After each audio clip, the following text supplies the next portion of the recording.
सत्यनारायण भगवान की जय। श्री जन्मेजय कहते हैं कि हे वंशपायन ऋषि से कि हे महात्मा, दुर्योधन द्वारा कपट रूप से जुआ में परास्त पांडव लोग वनवास के भेजे गए तो जंगल में जाकर उन्होंने क्या किया। जन्मेजय जी पूछ रहे हैं वंशपायन ऋषि से कि हे ऋषि, पांडव लोग दुर्योधन द्वारा कपट रूप से जुआ में हार करके वनवास में जाकर के पांडव लोग क्या किए। अतः अत्यंत दुख सागर में डूबे हुए वनवास के लिए घोर जंगल में जाकर दुख और चिंता से चिंतित हो वन में पांडव लोग रहने लगे। वन के फल फूल खाकर पृथ्वी तल में शयन करके केला भोजपत्र का वस्त्र पहनकर दुख से दिन काटने लगे। राजकन्या को सुख को भोगने वाली पतिव्रता धर्म को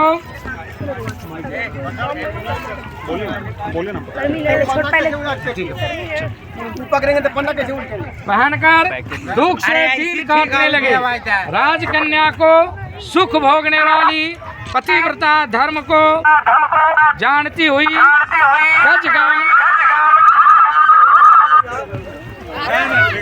गजगामिनी द्रौपदी भी पतियों के साथ वन को चली गई। जिस स्थान में द्रौपदी और पांडव लोग रहते थे वहाँ पर 88,000 ब्रह्मवेत्ता कपो रूपी मुनि लोग पहुँचे। इसे जानकर महाराज अत्यंत युधिष्ठिर चिंतित होकर घबरा उठे कि इन ऋषियों का भोजन आदि का प्रबंध कैसे करें।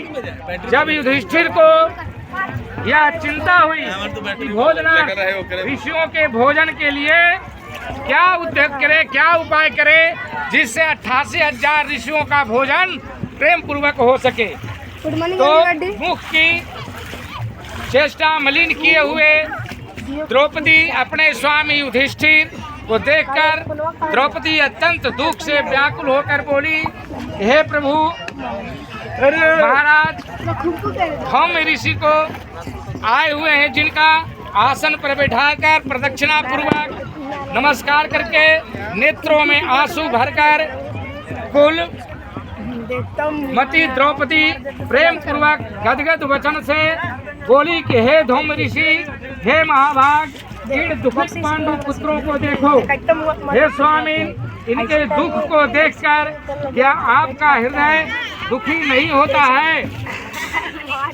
दुख नाशनार्थ जिस प्रकार दुख दूर हो, इस तरह का कोई व्रत, कोई उपाय मुझसे कहिए जिससे इनका क्लेश, इनका दुख नष्ट होवे। और थोड़े ही उपाय से प्रत्यक्ष महापुण्य को देने वाला व्रत को कहिए जिससे हमारे स्वामी पृथ्वी तल में सुखी होवे, जिससे शत्रु का नाश हो और निज राज लक्ष्मी वापस मिले। और इस समय हमारे यहाँ आए हुए 88,000 ब्राह्मणों को दुग्धपान भोजन आदि का करने की व्यवस्था मिल जावे। हे महाभाग, हे विभो, इस ऐसा कोई उपाय वर्णन कीजिए। द्रौपदी के यह वचन सुनकर वंशपायन ऋषि, है बाबू जरा सा चुप रहना जरा सा,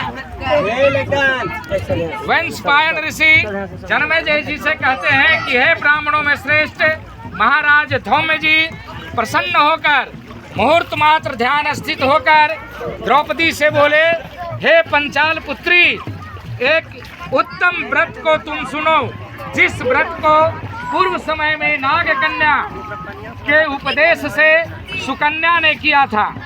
हे महाभागे, जिस स्त्रियों के साथ तुम अनेक विघ्नों को शांत करने वाले रवि षष्ठी व्रत को करो।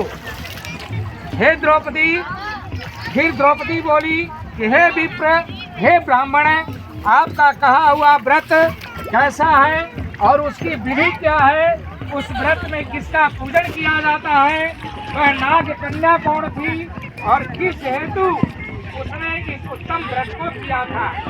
हे महाभाग, वह सुकन्या आचार्य व्रत को करने वाली कौन थी? हे शरणागत वत्सल, मेरे इस संशय का आप निवारण करिए। इस भांति द्रौपदी के प्रश्नों को सुनकर धौम्य ऋषि बोले कि हे देवी, सत्य युग में एक सरियाती नामक राजा थे, जिनके 1000 स्त्रियां थी, जिनसे एक ही कन्या उत्पन्न हुई। उस राजा की कन्या को छोड़कर दूसरी संतान न होने के कारण वह कन्या राजा के लिए अति प्रिय हो गई और वह पिता के घर में वृद्धि को प्राप्त होने लगी। कुछ समय के बाद वह कन्या चंद्रवत मुख, कमल नेत्र और कुंभस्तनी होती हुई युवावस्था को प्राप्त हुई। बाल्यावस्था से चंचला वह कन्या पिता के प्राण के समान थी।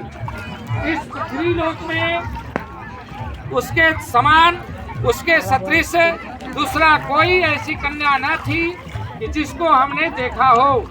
इससे उसका सुकन्या नाम पड़ा।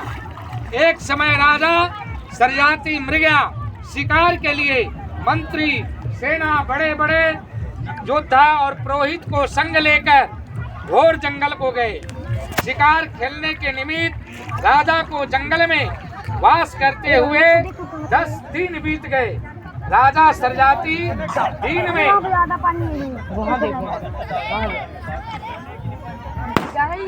शिकार खेलकर रात्रि में स्त्रियों के साथ क्रीड़ा करते हुए जंगल में रहने लगे। एक समय सखियों के साथ सुकन्या फूल लेने के निमित्त जंगल में गई। वहां पर जैवन मुनि का स्थान था। सुकन्या ने मुनि की दीमक लगी हुई देह को देखा। क्या देखती है कि मिट्टी में मध्य में मुनि के दोनों नेत्र जुगनू की भांति चमक रहे थे।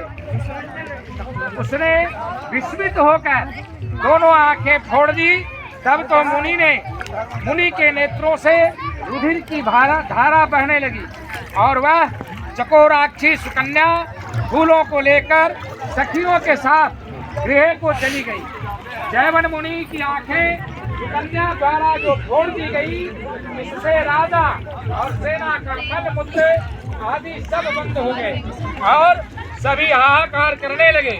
जब 3 दिन और 3 रात्रि व्यतीत हो गई तो व्याकुल होकर अपने पुरोहित से राजा ने पूछा, हे मुनि सप्तम, किस हेतु हमारा जैसे सुनाई नहीं दे रहा, मल मूत्र बंद हो गया है, सो आप दिव्य दृष्टि से देखकर कहिए। श्री पुरोहित जी बोले कि हे राजन, भार्गव वंशी जैवन नामक एक ऋषि इसी वन में घोर तपस्या कर रहे हैं, जिनके शरीर में दीमक लगकर मांस खा गए हैं तथा हड्डी मांस मिट्टी से लिपटी हुई है। हे राजन, आपकी कन्या ने अज्ञानवश उन ऋषि की दोनों आंखों से फोड़ दी है, जिससे रुधिर निकल रहा है। उन्हीं की क्रोध से यह कष्ट उपस्थित हुआ है। सो हे राजन, आप उनको प्रसन्न करिए और अपनी कन्या उन्हें दे दीजिए। कन्यादान से वह मुनि जैवन जी प्रसन्न हो जाएंगे। और पुरोहित को वचन सुनकर राजा सरियाती सुकन्या को साथ लेकर ऋषि के आश्रम गए और जल छोड़ने पर हड्डी मात्र के दर्शन हुए। नेत्रहीन ऋषि को देखकर राजा बोले, हे प्रभु, मेरी कन्या से अनजान में क्या अपराध हुआ है, जिससे आपकी आंखें फूट गई है। हे मुनिवर्ज, आपकी सेवा के हेतु हम अपनी कन्या आपको देते हैं, जिससे आपको कष्ट न हो। राजा के वचन सुनकर ऋषि जी बड़ी प्रसन्न हुए और उसी समय राजा सरियाती ने सुकन्या को ऋषि के लिए दान कर दी। राजा से कन्या पाकर जैवन ऋषि अति प्रसन्न हुए और क्रोध शांत हो गया। तब राजा को सेना सहित मल मूत्र हुआ और सेना सहित प्रसन्नचित राजा अपने देश को गए। वह सुकन्या नेत्रहीन चैवन जी की सेवा करने लगी।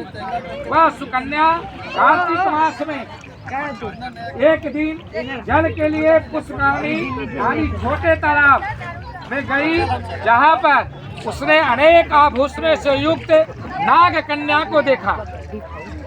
श्री कश्यप जी के मंडप में सूर्य भगवान का पूजन करती हुई नाग कन्या को देखकर सुकन्या ने धीरे से पास जाकर पूछा, हे महाभागे, आप क्या कर रही हैं, जिस कारण यहाँ आई हैं?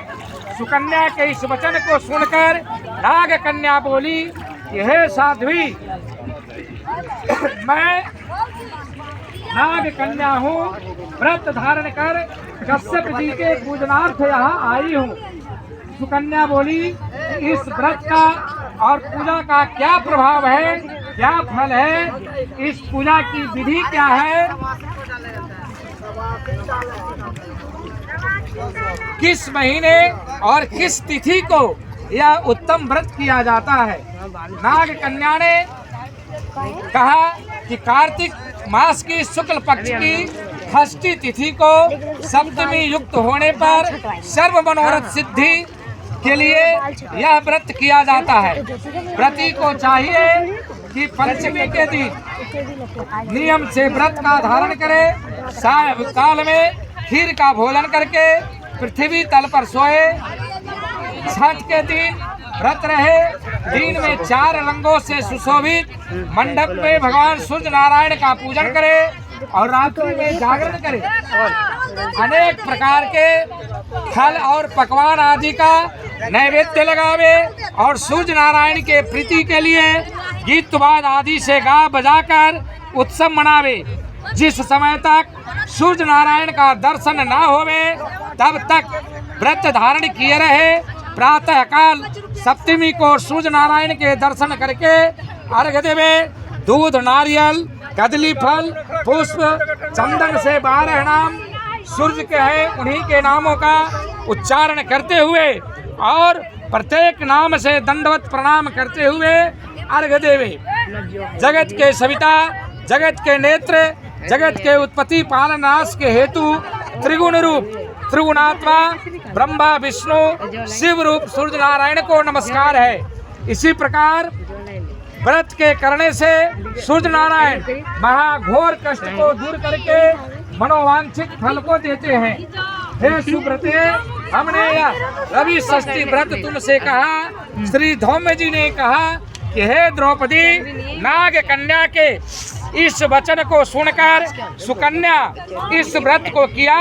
इसी व्रत के प्रभाव से चैवन ऋषि के नेत्र पुनः पूर्ववत पहले के समान हो गया एवं ऋषि चैवन जी का शरीर निरोग हो गया और सुकन्या के साथ लक्ष्मी नारायण की भांति राजयुक्त होकर सुख भोगने लगी। इससे हे पंचाल नंदनी, तुम भी इस उत्तम व्रत को करो। इसी व्रत के प्रभाव से तुम्हारे पति पुनः राज्य लक्ष्मी को प्राप्त होंगे और निसंदेह तुम्हारा कल्याण होगा। तब द्रौपदी ने धौम्य महाराज की आज्ञा से यह यथाविधि व्रत को किया। युधिष्ठिर जी ने अतिथि रूप में आए हुए 88,000 ब्राह्मणों को भोजन देकर प्रणाम किए और वैशंपायन ने कहा कि हे जन्मेजय, धौम्य जी से इस उत्तम व्रत को जानकर द्रौपदी ने किया और इसी व्रत के प्रभाव से द्रौपदी पांडवों सहित पुनः राज्य लक्ष्मी को प्राप्त हुई। जो कोई स्त्री पुरुष इस पुनीत व्रत को करेगी उसके समस्त पाप नाश होकर सुकन्या की भांति पति के सहित सुख को पावेगी।